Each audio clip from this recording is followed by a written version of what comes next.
Hello, fellow alchemists. Welcome back to our deep dive series on Phoenix LiveView. Now, something really cool that I thought was very interesting is now we have the ability to actually assign things to the template temporarily. Now, the question is, what would we want to do that for? I mean, could it be for a flash message? Possibly. But actually, what I'm thinking is a really good idea is if we take a look at our current setup. So I'm going to create a test2 user, test2 at test.com, and just some simple password for now. I create the user comes in, yada yada. This is fine, this is perfect, right? This is all working properly. Now, the only thing that's bad about this is if we go down to the server, we can see what's going on is that actually when I create that user, I'm actually loading in all of the users again. So let me see if I can see something like that. So yes, over here. So every time a user comes in, I'm actually re-asking for all the users. So if we check over here, every time something happens to the user, I'm just overriding every single time, right? So if I have 100 users, this is an extremely expensive operation, right? So every time if I have 100 users, I add a new user, that's 101 that's actually going to be reloaded in. I mean, that's just insane if you think about it. So we can actually cut down on some database heavy operations by just actually appending the new user. We could do that quite easily. So what I'm going to do is I'm going to actually move some of this around. So I'm going to go to here to my mount, make a new socket, take the current socket, and I'm just going to grab all of this, paste it over here, and because I'm piping that in, I don't need to do that. Just insert that socket. Now the reason I'm doing that is that actually there's a new method that we can call in here, which is called, I believe it's called, yes, configure temporary assigns, and then we give it a list of assigns that we think are temporary, so in this case users. So what we're doing over here is we're just getting all the users in the database, which is fine for us, assigning them over here, and then we're telling the socket that, hey, for these users, don't remember them, don't worry about that kind of stuff, just kind of append everything.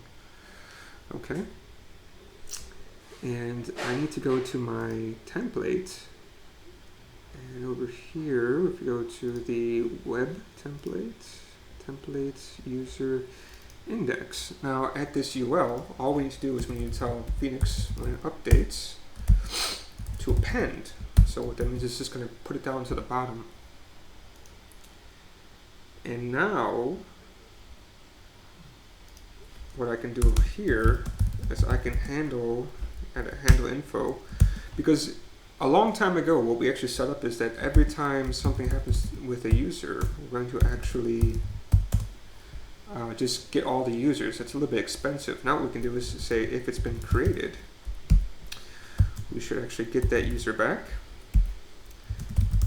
And then onto here, we can just do a no reply, assign to the socket, users, and then we just add that user in a list so that way we can loop over it. It's pretty straightforward. Let me see, did I actually make sure I updated everything? Yep, that's here. So just make sure everything's working okay. Configure temporary assigns, should be configured temporary assigns. List, my fault, sorry. There we go. So as you can see, it's the right thing to do. So now if I go over here, so I have my user, right? And I go back to this route, and I can just say test3 at test.com, test 1, 2, 3, 4, submit it, and there we go. We just appended that user. we didn't actually do anything special in terms of the database, right? The only database call of getting all the users is on the mount for the redirection. Otherwise, this just gets passed in, and you can see the database call in here, and that's just it. I mean, there's not much to it. So the only negative thing, which is we're probably going to have to remove this, is if I actually remove a user. So let's say I remove the last user I created. So remove, and I say OK.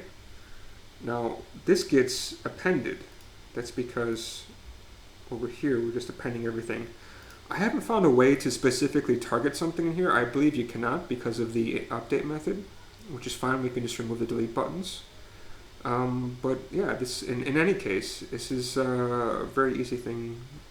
This is something I wish there's a way to target something. I'll see if I can find anything, but for now that's the only problem. And then for that case, of course, we can just reply back with just a socket.